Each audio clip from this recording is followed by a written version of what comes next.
Bien, este es el primero de una serie de 3 vídeos sobre otro tema bien candente, que es la variabilidad de la frecuencia cardíaca, cuyo acrónimo, como siempre, en lengua anglosajona es HRV.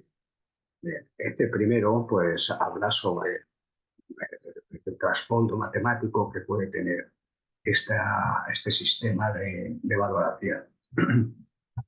Antes de nada, quiere decir que cuando esto se lo mandas que te lo explique cualquier persona de- relacionada con las matemáticas, ya sea físico, ya sea matemático propiamente dicho, ya sea ingeniero, pues realmente es como si te lo explicara un libro cerrado, en mi experiencia. Te lo explican fatal, asumiendo muchas veces cuestiones que tú debes saber y que tú no sabes. Con lo cual, pues ante esa historia de que yo no, nadie quería dedicarme tiempo a explicarme aquello, pues acometí, digamos, la tarea de hacerlo yo. Con lo cual, pues tener obviamente sus deficiencias. Si alguien que escuche este vídeo, pues es matemático, por ejemplo. Pero igual, vamos a intentar. ¿De dónde nace el HRV? El HRV nace de estudios en moluscos y caracoles marinos, ¿no? Moluscos sin corteza, que estoy hablando de 1925. Pero ya entrando realmente en la base de la HRV, pues el primer trabajo data de 1978 y es sobre un problema que, que está relacionado con la HRV, que es la arritmia sinusal respiratoria. Bien, en esta imagen, ¿qué es lo que vemos? Aquí vemos la frecuencia respiratoria, inspiración, expiración, inspiración, expiración, inspiración, expiración. Y vemos la variación de la frecuencia cardíaca con los movimientos respiratorios. De tal manera que en inspiración aumenta la frecuencia cardíaca, en expiración disminuye la frecuencia cardíaca, luego vuelve a aumentar, vuelve a disminuir y así sucesivamente.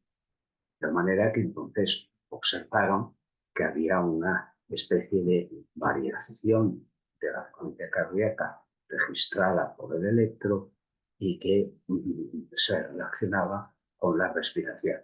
Vamos, nada novedoso, por supuesto, pero quisieron estudiarlo.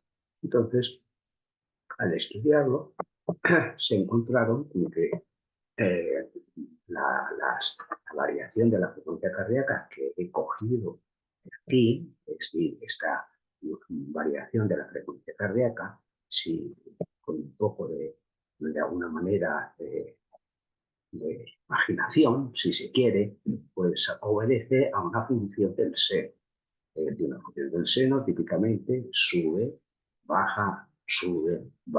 Y esto es exactamente lo que tiene un parecido, por decirlo así, no exactamente igual, a la variación de la frecuencia cardíaca. Y entonces vieron que esta señal se podía de alguna manera asemejar a la función del seno o del coseno, ¿Ok? Bien. Entonces, ¿qué es lo que hicieron? Pues el proceso matemático para el análisis de la frecuencia cardíaca, pues es que cogen los intervalos que hay entre dos ondas cualquiera, normalmente se coge la más representativa, que es la R, y por eso se llama intervalo RR, o espacio RR, y de forma automática se coge indistintamente de texto, se mide el ETG, la distancia y la variación del tiempo.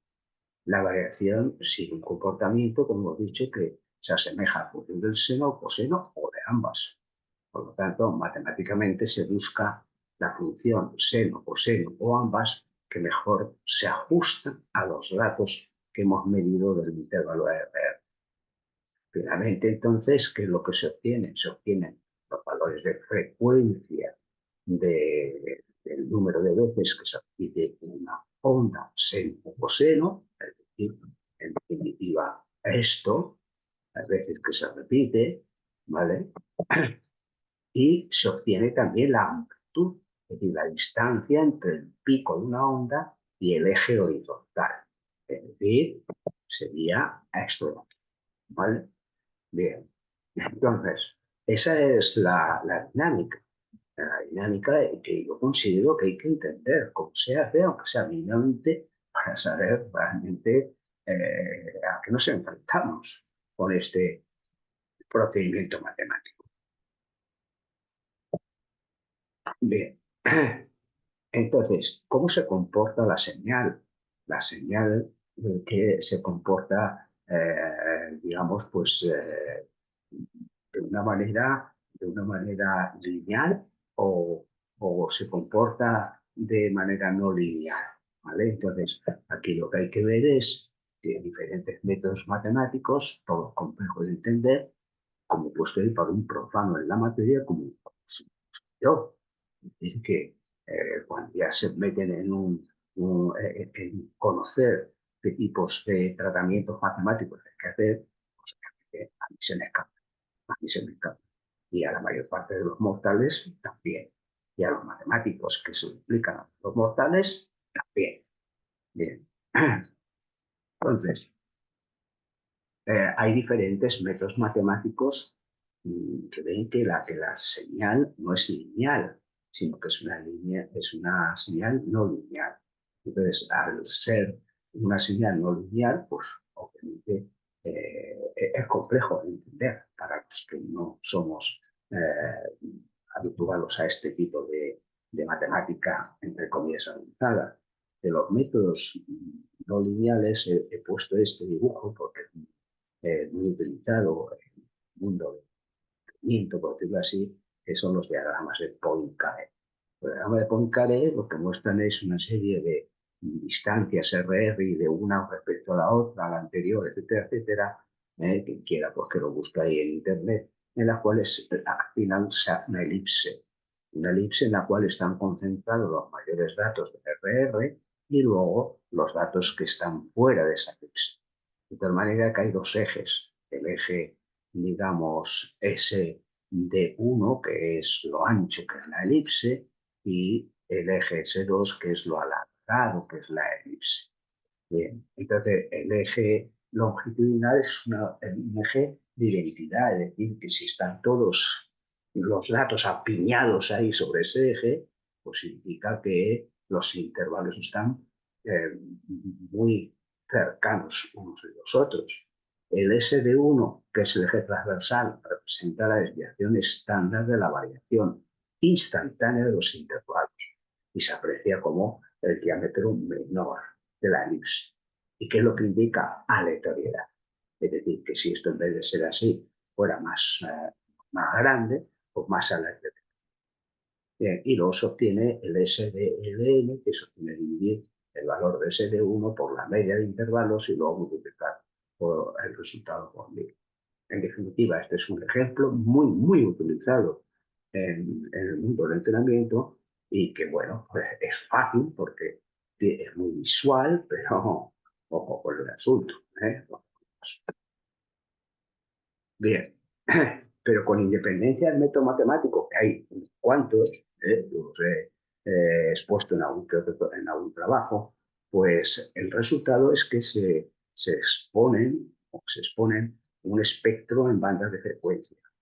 Entonces, una de muy baja frecuencia, por debajo de 0,003 hercios, uno de muy baja frecuencia, inferior a 0,4, otro de baja frecuencia, entre 0,4 y 0,15, uno que describe la potencia en el rango de 0,4 a 1 hercio y luego la potencia total.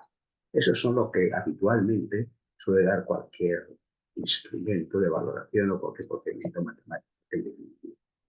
Pero claro, aquí viene la madre del cordero. La madre del cordero es que, ¿cuáles son las condiciones mínimas metodológicas para registrar la señal RR de corta duración, de 3 a 5 minutos o de larga duración, como se hacía, por ejemplo, al principio en la reinversión respiratoria?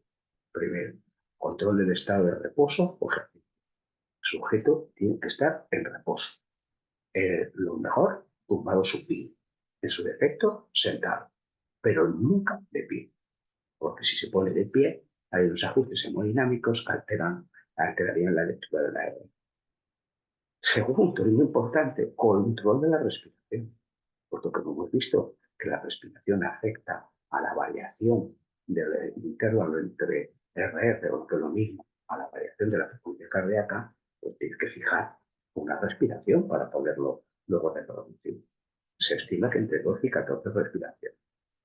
Tercero, periodo de medición, duración mínima de 5 minutos. No sirve de nada hacer un intervalo de un minuto o menos, incluso más, esa es lo correcto. Y otros factores condicionantes, pues la edad, el sexo, las condiciones ambientales, con temperatura, humedad y altitud, el volumen de sangre y el nivel de condición física e incluso la herencia. Y finalmente, el quinto punto es la reproductividad. Y si tú haces un estudio de RR, si luego otra persona con las mismas condiciones es capaz de reproducirlo exactamente. Bien, en resumen, el estudio de la HR desde el punto de vista matemático es muy complicado, pero más complicado aún es cuando ese estudio lo quieres analizar desde el punto de vista fisiológico. Bien. Entonces, ¿qué se requiere? Pues se requiere que el matemático tenga entusiasmo e interés y que no se limite a darnos las herramientas, porque entonces estamos apañados. Es decir, tiene que tener un interés considerable para que el matemático se implique en estas cuestiones. Segundo, conocimiento lo más profundo de fisiología y general de los métodos matemáticos y sobre todo de la metodología de obtención de las señales reales. ¿Qué es lo que sucede con esto? Que se aprovecha, como vulgarmente se dice, que el Pisuerga pasa por Valladolid y entonces pues se hace con apoyo de programas informáticos. El mejor, sin duda, el MATLAB.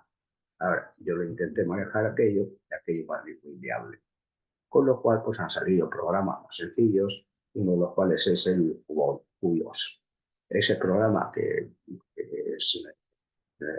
es potente porque tiene muchas herramientas de MATLAB y que es muy útil y relativamente intuitivo. Se llama el MATLAB inviable. Inviable para personas que no lo hayan utilizado y que no sepan utilizar, porque eso es a base de comandos, a base de posiciones que no está muy la cosa. Pero aunque solo sea de forma sumida, hay que entender qué es el tratamiento matemático para poder ver que las variaciones pueden ser considerables en el sentido de, digamos, de la interpretación de la matemática, que no seamos matemáticos. Bien, pues con esto hemos terminado, por eso pone ahí la variedad de la frecuencia cardíaca, HRV, un poco de